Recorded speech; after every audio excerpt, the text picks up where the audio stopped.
Advocate Tawfiq Rajan, നോക്കൂ, കാർഷിക മേഖലയിൽ സമഗ്ര മുന്നേറ്റം ഉണ്ടായി എന്നാണ് സാമ്പത്തിക സർവേ പറയുന്നത്. അത് പ്രിന്റു ചൂണ്ടിക്കാട്ടുകയും ചെയ്തു.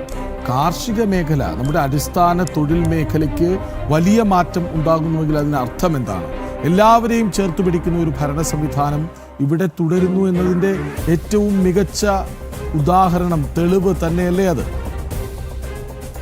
അല്ല, ഇവിടെ ഏറ്റവും പ്രധാനമായിട്ട് ശ്രദ്ധിക്കേണ്ട കാര്യം, അദ്ദേഹം ഈ മൻമോഹൻ സിംഗിൻ്റെ മന്ത്രിസഭയുടെ കാലഘട്ടത്തിലും ബഹുമാനപ്പെട്ട അന്തരിച്ച ഇന്ത്യയുടെ മുൻ പ്രധാനമന്ത്രി, 14ാമത്തെ പ്രധാനമന്ത്രി ഡോക്ടർ മൻമോഹൻ സിംഗിനെയൊക്കെ അദ്ദേഹം വില കുറച്ച് കാണുന്ന തരത്തിലുള്ള സമീപനങ്ങൾ അദ്ദേഹത്തിൻ്റെ ഭാഗത്തു നിന്ന് സ്വീകരിച്ചിരുന്നു കൃഷ്ണരാജ്. അതായത് അതിനെനിക്ക് മറുപടി പറഞ്ഞ ശേഷം അങ്ങയുടെ ചോദ്യത്തിലേക്ക് വരാം. അതായത് ഈ ഇന്ത്യയുടെ 14ാമത്തെ പ്രധാനമന്ത്രിയായ ഡോക്ടർ മൻമോഹൻ സിംഗ് ഒരു ദശാബ്ദക്കാലത്തെ ഇന്ത്യ രാജ്യത്തെ അവിശ്വസനീയമായിട്ടുള്ള വളർച്ചയ്ക്ക് വികസനത്തിനും നേതൃത്വം നൽകിയ പ്രധാനമന്ത്രിയാണ് എന്നുള്ള കാര്യത്തിൽ ബഹുമാനപ്പെട്ട BJPയുടെ നേതാക്കൾക്ക് പോലും ഇപ്പോൾ അങ്ങ് ബഡ്ജറ്റ് അവതരിപ്പിക്കാൻ പോകുന്ന നിലവിലെ കേന്ദ്ര ധനമന്ത്രി ശ്രീമതി നിർമ്മലാ സീതാരാമന് പോലും അക്കാര്യത്തിൽ വ്യത്യസ്ത അഭിപ്രായം ഉണ്ടാകും എന്ന് എനിക്ക് തോന്നുന്നില്ല. കാരണം ഇന്ത്യ ചരിത്രത്തിലെ ഏറ്റവും ഉയർന്ന വളർച്ചാ നിരക്കിന് സാക്ഷ്യം വഹിച്ചത് എൻ്റെ പ്രിന്റു അത് മൻമോഹൻ സിംഗ് ഭരിക്കുന്ന കാലഘട്ടത്തിലാണ് എന്ന് അങ്ങ് ഓർത്താൽ ഏറ്റവും നല്ലതായിരിക്കുമെന്ന് സാന്ദർഭികമായി സൂചിപ്പിക്കട്ടെ. ശരാശരി 7.7% വളർച്ചയാണ്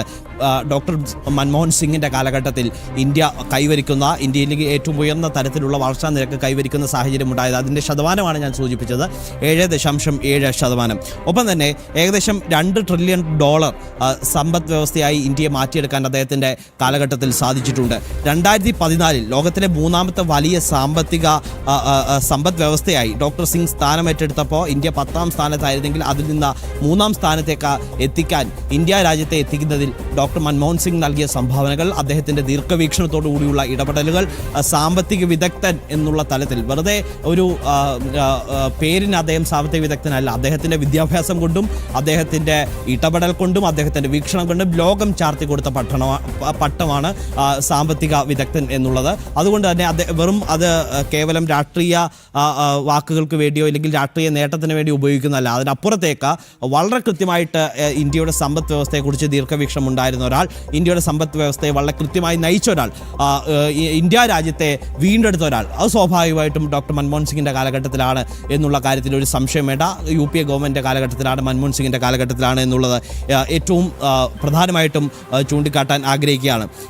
ഉയർന്ന വളർച്ചയിൽ മാത്രമല്ല, ഞാൻ മുൻപ് സൂചിപ്പിച്ചു 7.7%-ലേക്ക് ഇന്ത്യയുടെ വളർച്ചാ നിരക്ക് എത്തിച്ചത് മാത്രമല്ല, എല്ലാവരെയും ഉൾക്കൊള്ളുന്ന വളർച്ചയിൽ എല്ലാവരെയും ചേർത്ത് പിടിച്ചുകൊണ്ട് എല്ലാ പ്രതിസന്ധികളിലും മൻമോഹൻ സിംഗിൻ്റെ ദീർഘവീക്ഷണത്തോടുകൂടിയുള്ള ഇടപെടലുണ്ടായി. അത് സ്വാഭാവികമായിട്ടും ഈ നമ്മുടെ പൗരന്മാർക്ക് ഭക്ഷണത്തിനുള്ള നിയമപരമായിട്ടുള്ള അവകാശം, വിദ്യാഭ്യാസത്തിനുള്ള അവകാശം, ജോലി ചെയ്യാനുള്ള അവകാശം, വിവരാവകാശ നിയമം എന്നിവ ഉൾപ്പെടെ പാസ്സാക്കുന്ന ഇടപെടലൊക്കെ മൻമോഹൻ സിംഗിൻ്റെ ദീർഘവീക്ഷണത്തോടുകൂടിയുള്ള ഇടപെടലിൻ്റെ ഭാഗമാണ് എന്നുള്ള കാര്യം അങ്ങ് മറന്നു പോകരുത്. അങ്ങില്ലെങ്കിൽ മനഃപൂർവ്വം വിസ്മരിക്കുന്നതായിരിക്കാം എന്നുള്ളതാണ് ഞാൻ ഈ ഘട്ടത്തിൽ വീക്ഷിക്കുന്ന ഏറ്റവും പ്രധാനപ്പെട്ട ഒരു ഘടകം. അതിനോടൊപ്പം തന്നെ അങ്ങ് ഇവിടെ ഞാൻ മുൻപ് സൂചിപ്പിച്ചതുമായി ബന്ധപ്പെട്ടൊക്കെ ചില കാര്യങ്ങൾ ഇവിടെ സൂചിപ്പിക്കുന്ന സാഹചര്യം ഉണ്ടായി. എൻ്റെ ചെറിയ സംശയം, അങ്ങക്ക് ഈ ഫണ്ട് ഓഫ് ഫണ്ട് പദ്ധതിയെക്കുറിച്ച് അറിയാത്തതാണോ, ഇല്ലെങ്കിൽ അങ്ങയുടെ നേതാക്കളോട് ചോദിച്ച് മനസ്സിലാക്കുന്നതായിരിക്കും അതിനെപ്പറ്റി നല്ലത് എന്ന് ഞാൻ ഈ ഘട്ടത്തിൽ സൂചിപ്പിക്കുകയാണ്. അതായത് ഈ 2025-26 ബജറ്റിലാണ് സ്റ്റാർട്ടപ്പുകൾക്കായി പ്രഖ്യാപിച്ച ഒരു നിമിഷം അങ്ങയിലേക്ക് എത്താം. ഇപ്പോൾ പ്രേക്ഷകർ കാണുന്നത് പാർലമെന്റിലേക്ക്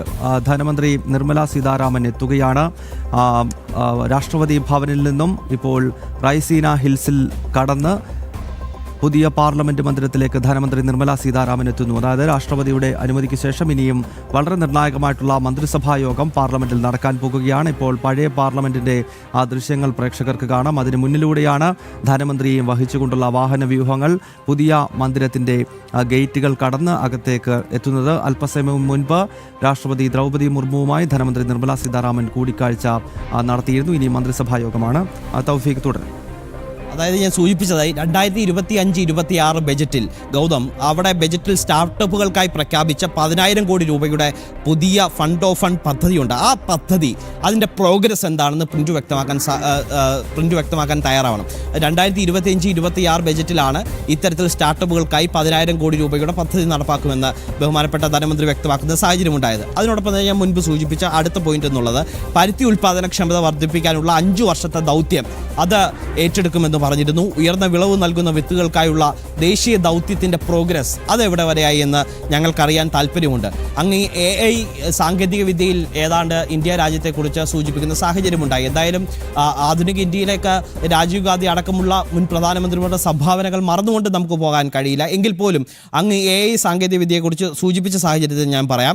AI, ഡീപ് ടെക് എന്നിവയിൽ ശ്രദ്ധ കേന്ദ്രീകരിക്കുന്ന സ്റ്റാർട്ടപ്പുകളെ പിന്തുണയ്ക്കും എന്ന് കഴിഞ്ഞ ബഡ്ജറ്റിൽ പറഞ്ഞിരുന്നു. അതായത് AI, ഡീപ് ടെക് എന്നിവയിൽ ശ്രദ്ധ കേന്ദ്രീകരിക്കുന്ന സ്റ്റാർട്ടപ്പുകളെ പിന്തുണയ്ക്കും എന്ന കേന്ദ്ര വാഗ്ദാനം, അതിനായിട്ടുള്ള പദ്ധതികൾ, അത് ഏത് തരത്തിലുള്ള പദ്ധതികളാണ് ഈ സ്റ്റാർട്ടപ്പുകളെ പിന്തുണയ്ക്കുന്ന?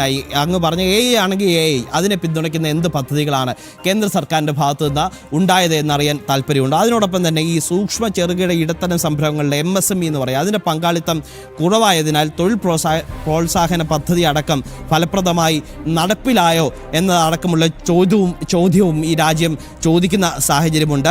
2024 ഒക്ടോബറിൽ തുടങ്ങിയ PM ഇന്റേൺഷിപ്പ് പദ്ധതിയിൽ എൻ്റെ അറിവ് ശരിയാണെങ്കിൽ 20% ഉദ്യോഗാർത്ഥികൾ മാത്രമാണ് ജോലിയിൽ പ്രവേശിക്കുന്ന സാഹചര്യം ഉണ്ടായിട്ടുള്ളത്. പരിശീലന കാലാവധി 12 മാസം എന്നത് വളരെ കൂടുതലാണെന്നതും താമസ സൗകര്യങ്ങളുടെ കുറവുമാണ് ഇതിന് കാരണമായി ചൂണ്ടിക്കാട്ടുന്ന സാഹചര്യമുള്ളത്. ഒപ്പം തന്നെ ഈ സ്റ്റെപ്പൻ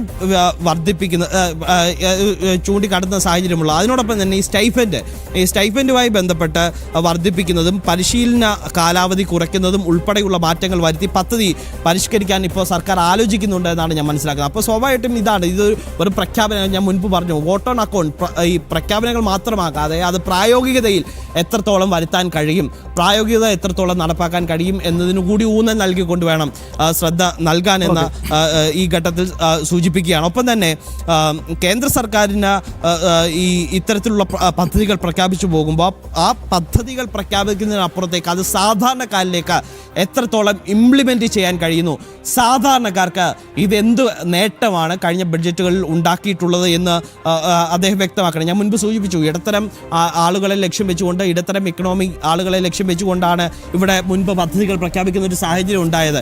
ആ പദ്ധതികൾ എത്രത്തോളം, അതായത് മിഡിൽ ക്ലാസ് വിഭാഗത്തിലുള്ള അത്തരത്തിൽ ഇൻകം ലഭിക്കുന്ന ആളുകളെ ലക്ഷ്യം വെച്ചുകൊണ്ട് നടപ്പാക്കിയ പദ്ധതികളുണ്ട് കഴിഞ്ഞ ബഡ്ജറ്റിൻ്റെ കാലഘട്ടത്തിൽ.